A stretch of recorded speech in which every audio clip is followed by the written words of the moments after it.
God will bring you into a relationship with someone, most of the time, who is not only not compatible with you, but is weak, tremendously weak, in the very areas where you would most want them to be strong.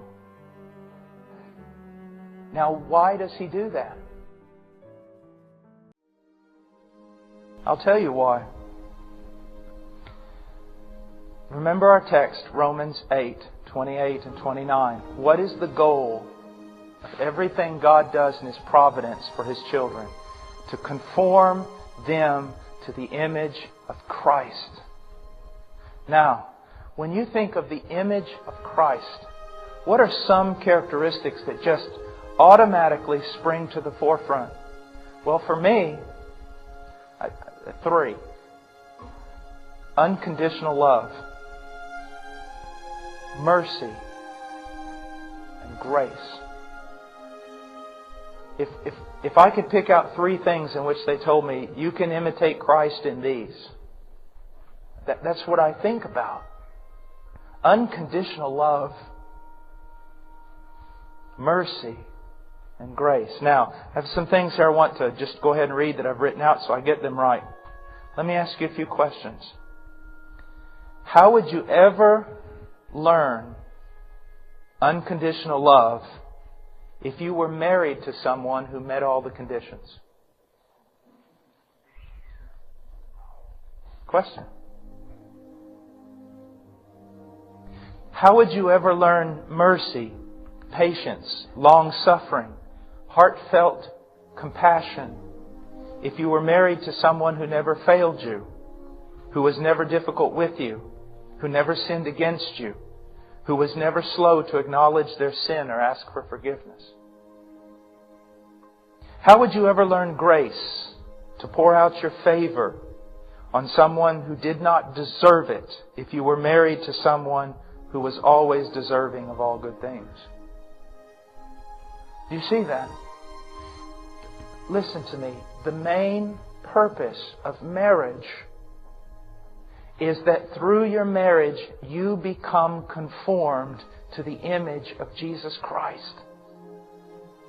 Marriage, I believe, is the greatest instrument of sanctification. You are married to a person who does not meet all the conditions so that you might learn unconditional love. You are married to a person who needs mercy so that you learn to give it.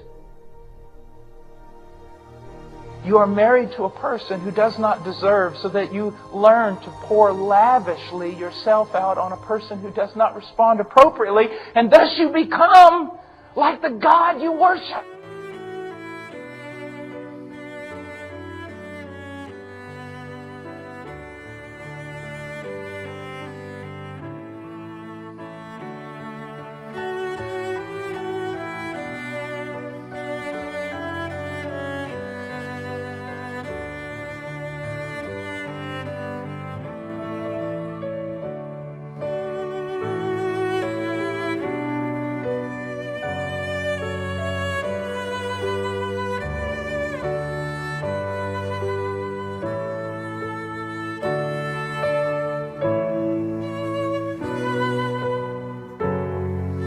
Minha filha, este é o dia que deverá ser lembrado como o nosso grande dia, o primeiro do resto das nossas vidas.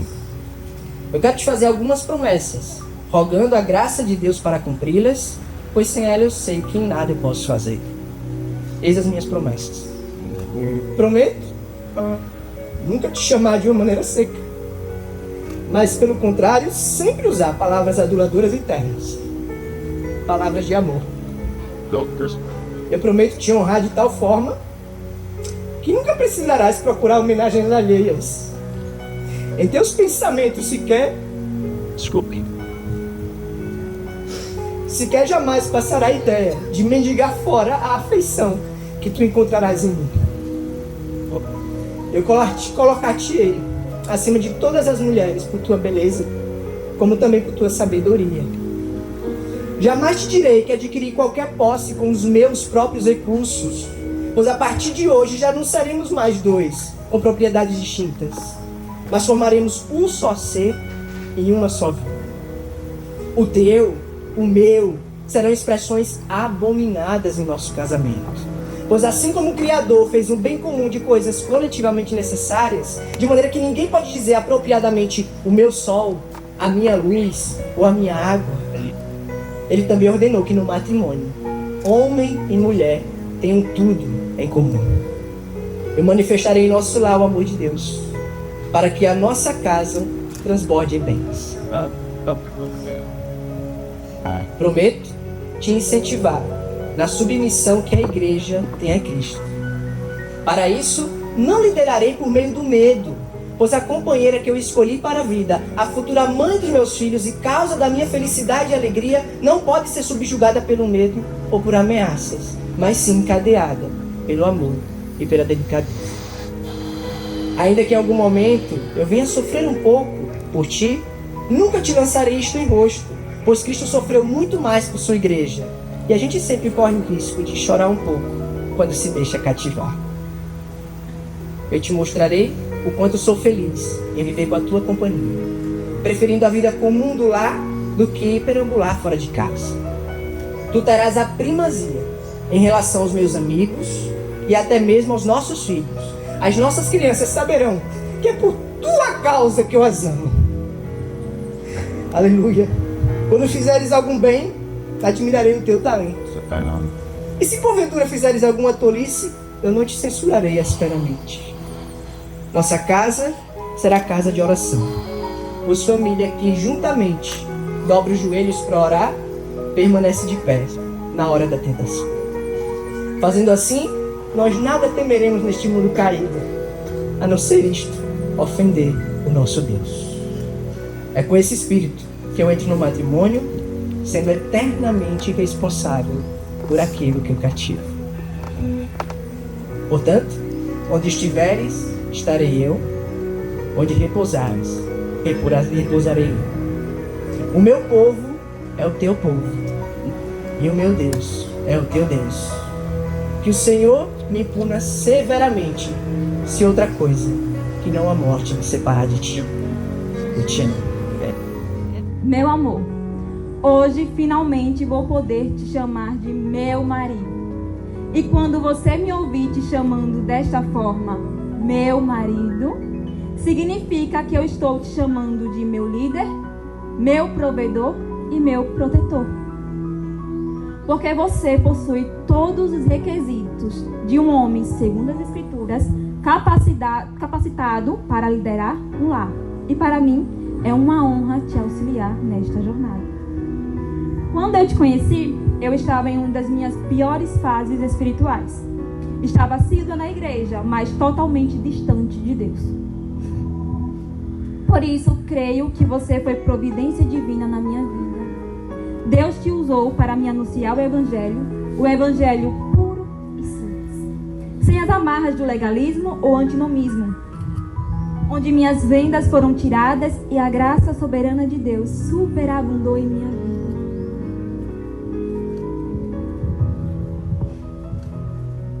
E desde 2018 você vem discipulando meu coração, mesmo quando ainda éramos apenas amigos. Diariamente orávamos e meditávamos na palavra. Eu tenho vários caderninhos de nosso devocional juntos em casa, esqueci de mostrar para vocês. Você despertou o meu melhor. Diariamente eu aprendo com você. Seu amor por Cristo e sua igreja me constrange, independente do quanto a sua igreja esteja quebrada. Você a vê com misericórdia e graça. O seu anseio por anunciar o evangelho aos perdidos e pecadores foi o que me cativou. Eu me lembro exatamente do dia que eu percebi que eu estava apaixonada por você. Eu acho que eu nunca te contei. Mas em oração ao Senhor, eu disse: meu Deus, eu não preciso de mais nada. Não tenho necessidade de ninguém. Eu estou plenamente satisfeita em ti e continuo. Mas se porventura o Senhor preparar alguém para caminhar ao meu lado, que ele seja exatamente como Jarbinhas, o meu melhor amigo, que entregaria a vida pela sua noiva, exatamente como Jesus fez. E não é que Deus fez bem melhor do que eu pedi? Me deu ele. E diante de Deus e de todos que estão presentes nesta cerimônia, eu prometo ser fiel a esta aliança. Com alegria, eu prometo me submeter à sua liderança, te auxiliar em seu chamado com dedicação, cuidar e zelar do nosso lar e juntos construir uma família para a glória de Deus. E principalmente, eu prometo te amar mais do que tudo e mais do que todos, e somente menos do que a Deus. E prometo te amar até que Cristo retorne e termine a sua obra. Eu amo você.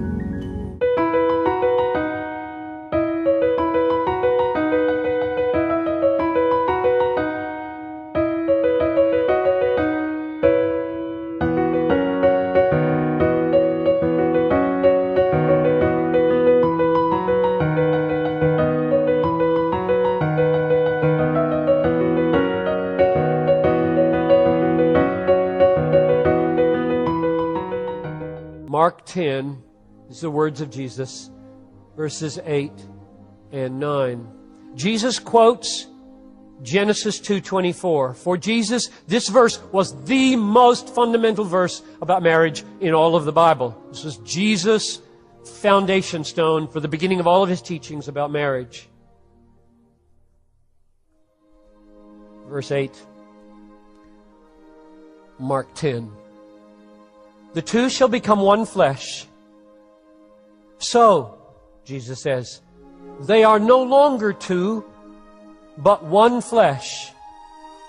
What therefore God has joined together, let no man separate.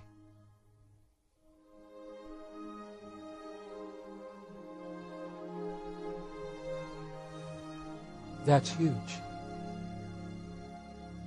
Do you feel the weight of that? Engaged couples, married couples. When a couple speaks their vows and consummates their vows with sexual union, it is not man, woman, pastor, parent who's the main actor. God is. God joins a husband and a wife in one flesh. God does that. God does that. From which Jesus draws the awesome conclusion, what God has joined, no man. Through everything, here we stand.